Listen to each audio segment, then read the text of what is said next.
GDS এর form fill up চলছে। তোমরা অনেকেই আছো যারা ফর্ম ফিল আপ করে নিয়েছো, আবার অনেকে আছো এখনো ফর্ম ফিল আপ করোনি। যারা ফর্ম ফিল আপ করোনি তাদের 16ই ফেব্রুয়ারির মধ্যে তোমাদের সম্পূর্ণ ফর্ম সাবমিশন করতে হবে। তো যারা যারা ফর্ম ফিল আপ করেছো, যারা করোনি, তারা এই ভিডিওটা দেখো, কারণ এই ভিডিওর মাধ্যমে কিছু গুরুত্বপূর্ণ তোমাদের তথ্য দেব। প্রথম সেটি হলো যে তোমাদের ফার্স্ট মেরিট লিস্ট কবে জারি হবে, কতগুলো লিস্ট তোমাদের প্রকাশিত হবে, কেমন নম্বরে তোমাদের সিলেকশন হবে, পোস্ট প্রেফারেন্স কি বেসিসে তোমরা সাজাবে, সম্পূর্ণ ডিটেলস থাকবে। এছাড়া কি কি ডকুমেন্টস তোমাদের রিকোয়ার্ড আছে সেগুলো তোমাদের বলবো, যে ডকুমেন্টস গুলো ছাড়া তোমরা কখনোই জিডিএস এ নিয়োগ হতেই পারবে না। তো প্রথমে আমি তোমাদের বলে রাখি, 31শে জানুয়ারি থেকে 14ই ফেব্রুয়ারি পর্যন্ত তোমাদের রেজিস্ট্রেশন চলবে এবং তোমাদের ফাইনাল যে ফর্ম সাবমিশন 2রা ফেব্রুয়ারি থেকে 16ই ফেব্রুয়ারি পর্যন্ত। যারা আমার চ্যানেলের পুরনো দর্শক তারা জানে যে আমি সবসময় জেনুইন আপডেট গুলোই কিন্তু প্রোভাইড করে, এবং এখানে তোমাদের যে ফার্স্ট লিস্ট, টেন্টেটিভ যে লিস্ট, সেটা 28শে ফেব্রুয়ারি 2026 এই ডেটে কিন্তু তোমাদের প্রথম তালিকা প্রকাশিত হয়ে যাবে। হচ্ছে কি কি তোমাদের এখানে ভ্যাকেন্সি। তো এখানে দেখো, প্রথমে যখন তুমি পোস্ট প্রেফারেন্স, কারণ পোস্ট প্রেফারেন্স সাজানো নিয়ে অনেকের বিভিন্ন সমস্যা রয়েছে, যে তুমি যে সার্কেলে অ্যাপ্লাই করছো সার্কেলের পাশে কিন্তু তোমরা ল্যাঙ্গুয়েজটা দেখতে পাবে।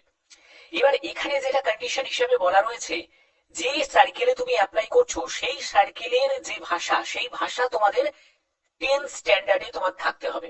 ওয়েস্ট বেঙ্গলের যে ক্যান্ডিডেট তার এখানে ভাষা বাংলা, এবং তুমি যদি একেবারে দার্জিলিং প্রপার সাইডে যাও সেখানে তোমাদের নেপালি রয়েছে। তো সেক্ষেত্রে এই বেঙ্গলি ভাষা তোমাদের 10 স্ট্যান্ডার্ডে থাকতে হবে।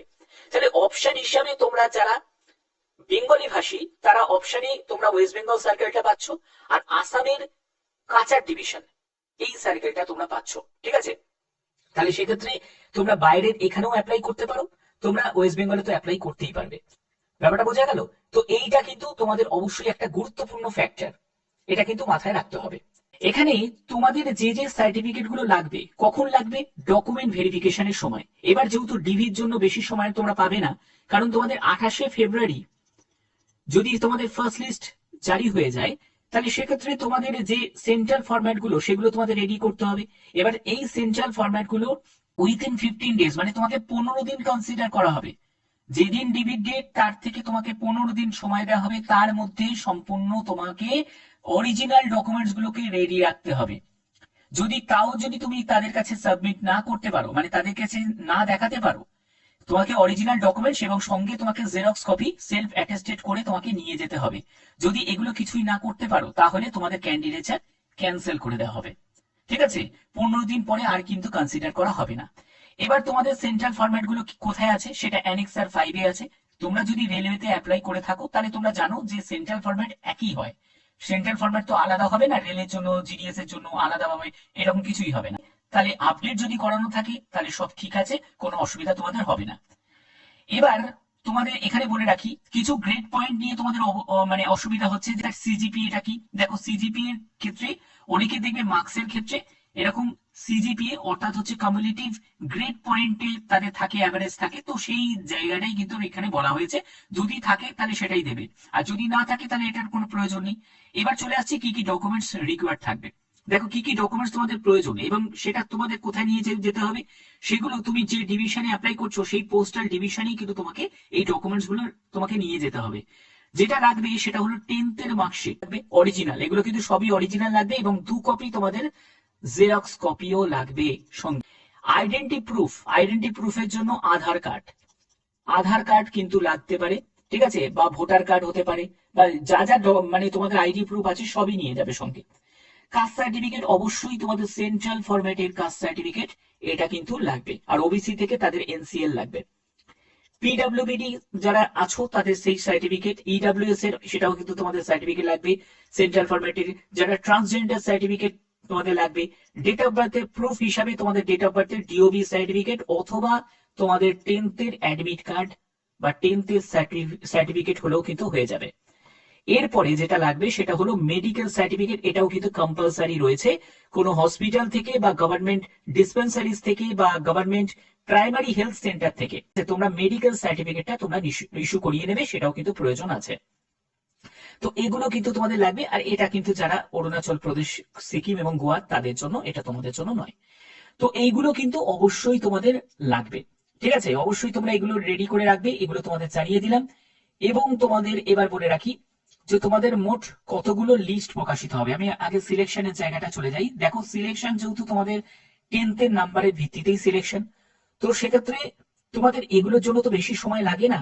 এটা তো এখন কম্পিউটারের মাধ্যমেই তোমাদের সম্পূর্ণ যে যার কত পার্সেন্টেজ আছে সেই অনুযায়ী তারা একটা মানে ছাঁটাই বাছাই করে একটা লিস্ট প্রকাশিত করে দেয়।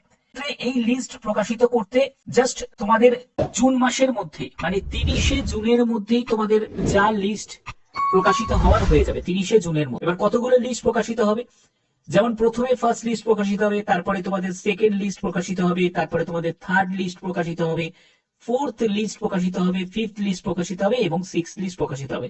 6টা মতো তোমরা ধরে রাখো লিস্ট তোমাদের প্রকাশিত হবে। কারণ অনেক ক্যান্ডিডেট আছে যারা ফেক আবেদন করেছে, অনেক ক্যান্ডিডেট আছে তারা হয়তো টিভিতে যাবে না, ঠিক আছে। তো অনেকগুলো এই সব কারণের জন্য কিন্তু বাদ পড়ে যায়, তার জন্যই কিন্তু পরপর কিন্তু লিস্ট প্রকাশিত হয়। তো এখানেও কিন্তু তাই হবে, তোমাদের পরপর লিস্ট তোমাদের প্রকাশিত হবে। এবার তোমাদের বলে রাখি একজন ক্যান্ডিডেট একাধিক কি আবেদন করতে পারে না, একজন ক্যান্ডিডেট একটা সার্কেলেই অ্যাপ্লাই করতে পারবে, ওয়ান সার্কেলে অ্যাপ্লাই করতে পারবে এবং ওয়ান ডিভিশনে কিন্তু অ্যাপ্লাই করতে পারবে। যে কোনো একটি ডিভিশনে তোমাদের অ্যাপ্লাই করতে হবে। তো এই হচ্ছে তোমাদের মেন ব্যাপার। এবং এখানে তোমাদের বলে রাখি যে তোমাদের যে সেন্ট্রাল ফরম্যাটের যে ব্যাপারটা এখানে কিন্তু দেয়া আছে, সার্টিফিকেটের যে ডিটেলসটা এখানে তোমাদের দেয়া আছে, এটা হলো তোমাদের সেন্ট্রাল ফরম্যাট। এটা তোমরা অবশ্যই কিন্তু তোমরা একবার ডাউনলোড করে নেবে, করে নিয়ে এই সার্টিফিকেটটাই তোমাদের প্রয়োজন হবে। অ্যানেক্সার 5 দেখতেই পাচ্ছ। আর যারা রেলওয়ের জন্য বা অন্য সেন্ট্রাল গভর্নমেন্টের জন্য চাকরির জন্য যারা করে রেখেছো এই সেন্ট্রাল ফরম্যাটের সার্টিফিকেট গুলো রেডি করে রেখেছো, তো কোনো অসুবিধা নেই, ঠিক আছে। যদি একটু পুরনো হয়ে থাকে আপডেটটা করিয়ে নেবে, তাহলেই হয়ে যাবে, ওকে, অসুবিধা কিছুই হবে না। মেন ব্যাপার হচ্ছে যে দেখো পোস্ট ভ্যাকেন্সির ব্যাপারটা আমি তোমাদের বলে রাখি। তুমি যে সার্কেলে অ্যাপ্লাই করছো সেটা হতেই পারে আসাম সার্কেলে, আসাম সার্কেলে গেলে তুমি অ্যাপ্লাই করলে যে তোমাদের সম্পূর্ণ রিজেক্ট করে দেবে তা কিন্তু নয়।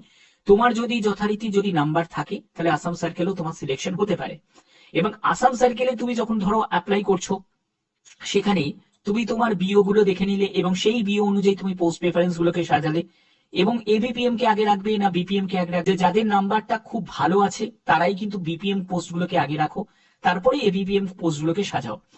এবার তোমাদের ল্যাঙ্গুয়েজ হিসাবে তুমি এখানে বেঙ্গলি তুমি পেয়ে যাচ্ছ, কিন্তু এখানে দেখবে যেমন দেখো এখানে দেখো আশালু, আশালু বিওতে দেখো এখানে শুধুমাত্র আসামিজ অসমিয়া। যখনই তুমি ফর্ম ফিল আপ করবে তখন কিন্তু এই যে যে ল্যাঙ্গুয়েজের যে আসামিজ অসমিয়া এটা কিন্তু তোমার আসবে না। তুমি যদি একবার বাংলা সিলেক্ট যদি করো তোমার এই অপশনটাই তোমাদের দেবে না, এগুলো সম্পূর্ণ তোমাদের কাছে এলিমিনেট করেই তোমাদের কাছে দেয়া হবে, ঠিক আছে, সুবিধার্থে। তো এই জায়গাগুলো কিন্তু অবশ্যই তোমরা খেয়াল রাখতে হবে। এবং পরবর্তী যে জায়গাটা আমি ইম্পর্টেন্ট একটা জায়গা আমি তোমাদের ক্লিয়ার করি, সেটা হচ্ছে যদি তুমি ওয়েস্ট বেঙ্গল সার্কেলে যদি অ্যাপ্লাই করো, ওয়েস্ট বেঙ্গলের মধ্যে দেখো অনেকগুলো ডিভিশন আছে যে ডিভিশনে তোমার সিলেকশন কিন্তু এবারে হতে পারে। কোন কোন ডিভিশনে সিলেকশন হতে পারে সেটা হচ্ছে যেমন দেখো আমি তমলুক ডিভিশনকে বলতে পারি, তমলুক ডিভিশনে কিন্তু এবারে একটু ভালো সুযোগ কিন্তু রয়েছে। কারণ দেখো এখানে ভ্যাকেন্সি কম আছে এখানে, এবং এখানে অনেক ভ্যাকেন্সি কম দেখে অনেকে কিন্তু আবেদনটাও কিন্তু অনেকেই কম করবে, ঠিক আছে। তমলুক ডিভিশনটাও ঠিকঠাক রয়েছে। তারপরে দেখো তুমি যদি একটু দিকে যেতে পারো তোমাদের নদিয়া নর্থ, নদিয়া নর্থেও কিন্তু তুমি অ্যাপ্লাই করতে পারো, চাইলে তুমি নদিয়া নর্থেও তুমি অ্যাপ্লাই